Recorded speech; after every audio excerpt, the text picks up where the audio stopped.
여러분은 지금 이 순간 직장을 스스로 선택할 수 있습니까? 그 당연한 자유가 조선시대 한 여자에게는 평생 허락되지 않았습니다.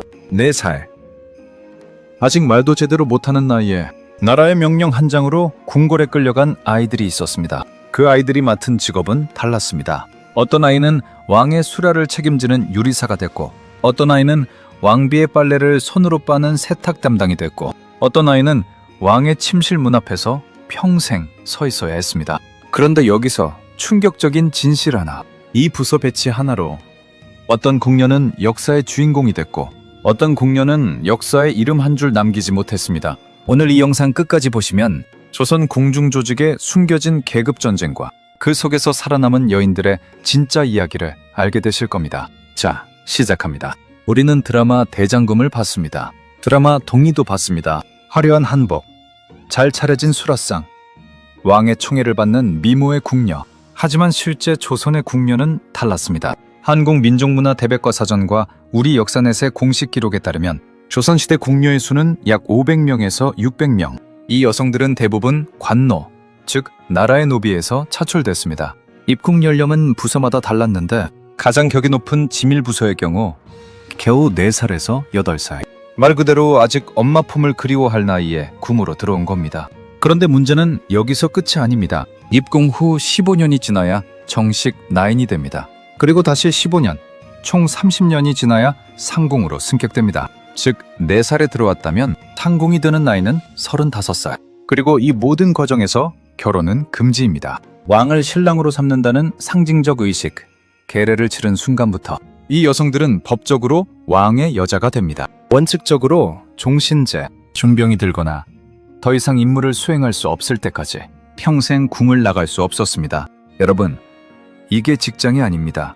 이것은 운명이었습니다. 그런데 이 비극적인 운명 안에서 누가 어느 부서에 배치되느냐에 따라 삶이 완전히 달라졌습니다. 조선 궁녀 조직의 공식 7대 부서, 한국민족문화 대백과사전 기록 기준으로 이렇게 나뉩니다. 지밀, 침방, 수방, 내소주방, 외소주방, 생과방, 캬답방.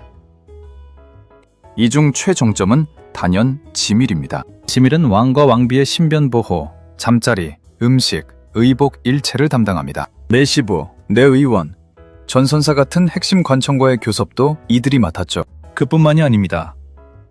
가래, 제래, 국가적 의식에서 의식진흥요원 역할까지 겸했습니다. 이들의 또 다른 이름은 대령상궁.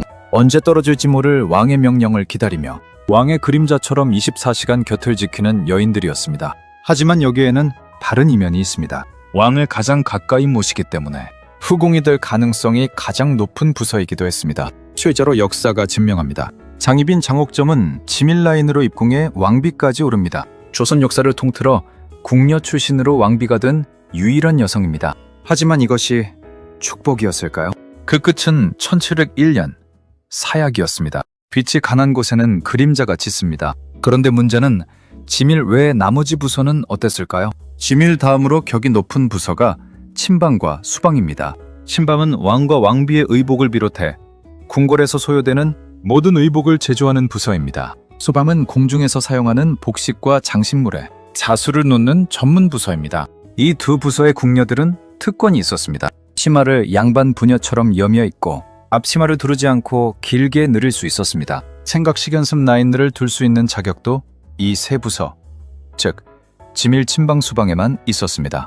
우리 역사넷 공식 자료에 따르면 이들은 시대 최고의 기술자였습니다. 10살 전후에 들어와 70대 노련한 선배에게 기술을 전수받으며 한 땀 한 땀 조선 최고의 솜씨를 갈고 닦았죠.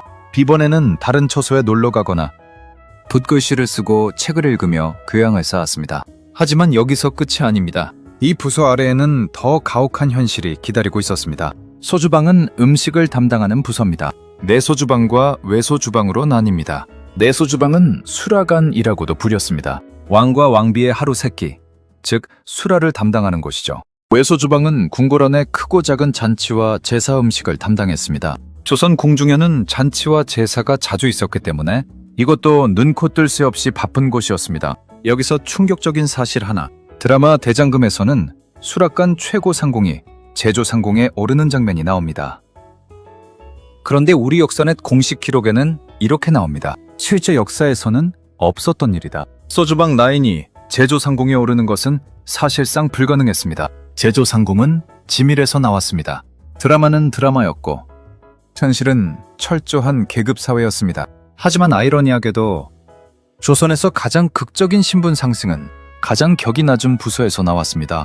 그 이야기 지금 바로 드립니다. 생과방은 왕이 아침 저녁 식사 외에 드시는 음료수, 죽, 다식, 약과, 전과 등 간식을 만드는 곳입니다.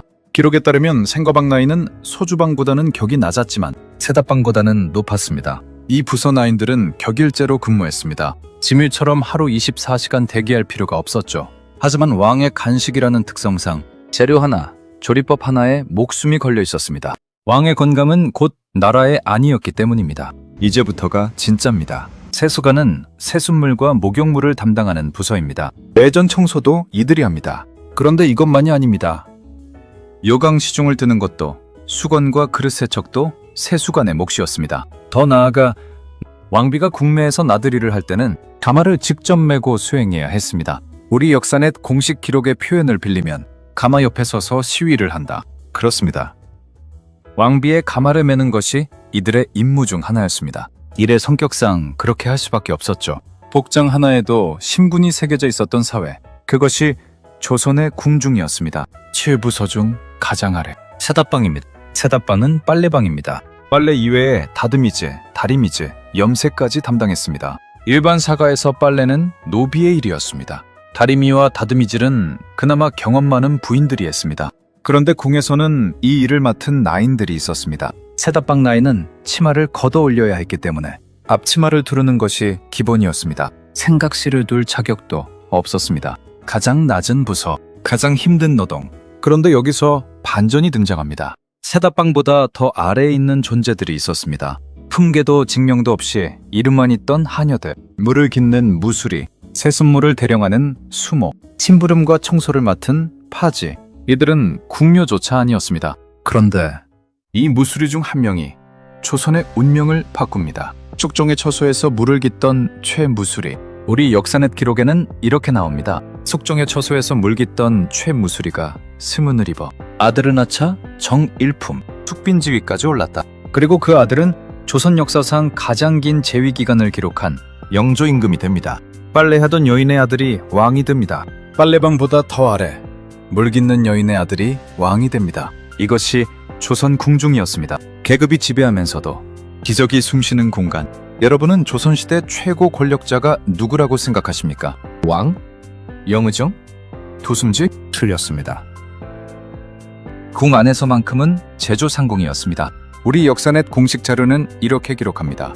제조상궁은 대전 어명을 직접 받들고 내전의 크고 작은 일을 주관하기 때문에 재상들도 함부로 대하지 못할 정도였다. 나무위키 내명부 한목의 표현 그대로입니다. 이 여인의 한마디가 궁 전체를 움직였습니다. 그런데 여기서 끝이 아닙니다. 감찰상궁. 이름만 들어도 소름이 돋았을 이름입니다. 감찰상궁은 궁녀들의 근태와 소행을 감시하고 평가하는 자리입니다. 형벌을 담당하며 실질적인 감시병 역할도 겸했습니다. 궁에서 감찰상궁의 눈밖에 나면 곤장이 기다리고 있었습니다. 궁녀들 사이에서 가장 두려운 존재, 그것이 감찰상궁이었습니다. 백세시대 인문학 여행 기사의 기록처럼 이들 중 가장 두려운 존재로 직접 언급될 만큼 그 권위는 절대적이었습니다. 자, 이제 영상 처음으로 돌아갑니다. 오늘 제가 처음에 이런 말을 했죠. 부서 배치 하나가 운명을 바꿨다. 친방 나인이었던 최숙빈, 즉 세탁방은 아니지만 가느질 부서의 나인이었습니다. 최숙빈 자료 기준에 따르면 그녀는 노비 출신 천혜고아로 친방 라인을 거쳐 정일품 빔에 오릅니다. 그리고 조선왕조실록이 인정하는 공식 미인 장희빈과 숙명의 대결을 펼칩니다. 지밀의 장희빈 vs 친방의 최숙빈, 화려한 엘리트 출신 vs 노비 출신 천혜고아. 역사는 후자의 손을 들어줬습니다. 장희빈은 1701년 사약을 받고 최후를 맞이합니다. 최숙빈의 아들이 조선의 21대 왕 영조로 즉위합니다. 그리고 영조는 재위 52년, 조선 역사상 가장 긴 재위를 기록합니다. 바느질하던 여인의 아들이, 쓴 약 같은 세월을 견딘 어머니의 아들이 결국 역사를 씁니다. 고사성어 하나가 떠오릅니다. 와신상담. 장작 위에 눕고 쓸개를 핥으며 와신상담한다는 뜻. 최소빈은 평생 그 말의 화신이었습니다. 이제 처음 제 질문이 이해되십니까? 부서 배치 하나가 왜 운명을 바꿨는가? 치밀이 최정점이었지만 치밀의 빛은 장희빈의 죽음으로 꺼졌습니다. 친방의 한 여인이 조용히 그 빛을 이어받았습니다. 우리 역사넷 기록에는 이런 문장이 있습니다. 음식이나 바느질 등 각자의 전문 분야에서 시대의 최고봉을 자처할 수 있는 이들이 바로 궁녀였다. 그렇습니다. 세다방의 궁녀는 조선 최고의 세탁사였습니다. 신방의 궁녀는 조선 최고의 재봉사였습니다. 수방의 궁녀는 조선 최고의 자수예술가였습니다. 소주방의 궁녀는 조선 최고의 요리사였습니다.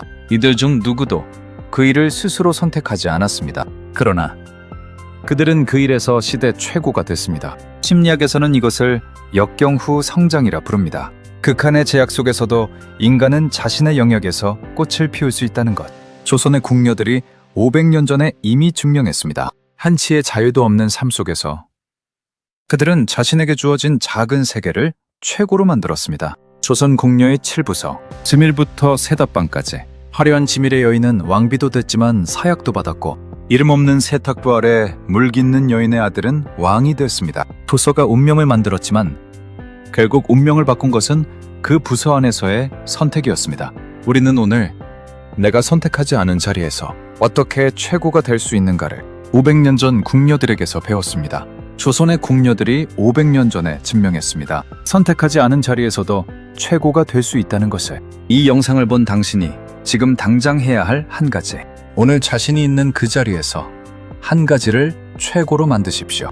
여러분이라면 조선시대 어느 부서에 배치되고 싶었을까요? 지밀의 엘리트, 버이어스, 세답방의 고유한 장인 선택은 무엇인가요? 그리고 이 영상이 유익하셨다면 공유해주세요. 시청해주셔서 감사합니다.